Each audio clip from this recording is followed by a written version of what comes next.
In this segment, we're going to talk about Pro OSF files and the general settings to use those. First, I'm going to take you through the different types of Pro OSFs. And this is the path, C drive, chart, tools data, project OSFs, where I have my files stored. And first I'm going to show you this is 3 Pro OSF files, one for displaying the different defaults for like colors and fonts and stuff, miscellaneous, and then we have the rules, which are the rules by which the bands are created. In this case here, you notice that there is no interval or asset indicated. So this would be applied to any chart that you pointed toward this directory. And then here's an example for a 60-minute interval. So if you had you were loading the files and pointing toward this, anytime you loaded a 60-minute chart, regardless of the asset, it would load these rules.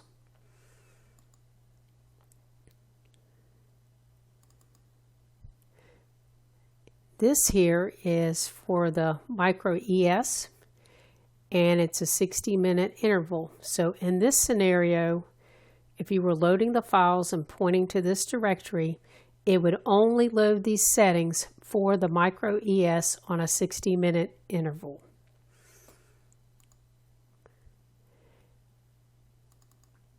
And here's an example of no matter what interval, if you were pointing and loading these files for the Japanese yen, it would load these settings regardless of the interval. It could be minute, it could be day, it could be tick, and it would load these settings because the asset JY is chosen. So let me show you where you load these. You see this OSF General Settings area. And so this is the path. So if I want to load a specific set of files, I have to tell it the path. So I'm going to go here.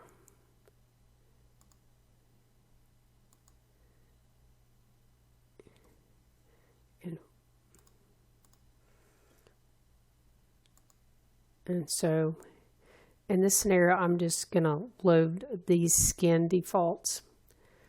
So I'm just going to copy the address.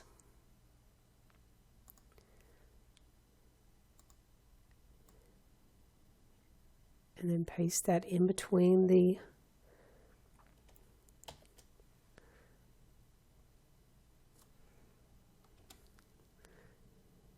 your quotes here. So you can see that's where I'm pointing. And so that is a skin file that I was going to load. So I've got that set to true. And then I hit OK. And it will actually go and load those files.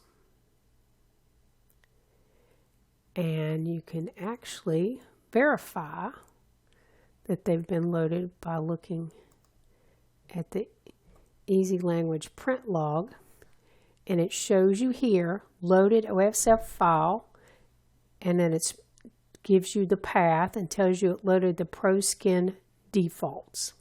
So that way you can actually verify whether or not an OSF was loaded using the Easy Language print log. So that is a little bit about OSFs, and as we choose to provide Pro OSFs on the website that you can load and use for different applications and assets, it will be important that you understand how these work and to be able to know what you're loading. So that gives you a quick overview of that.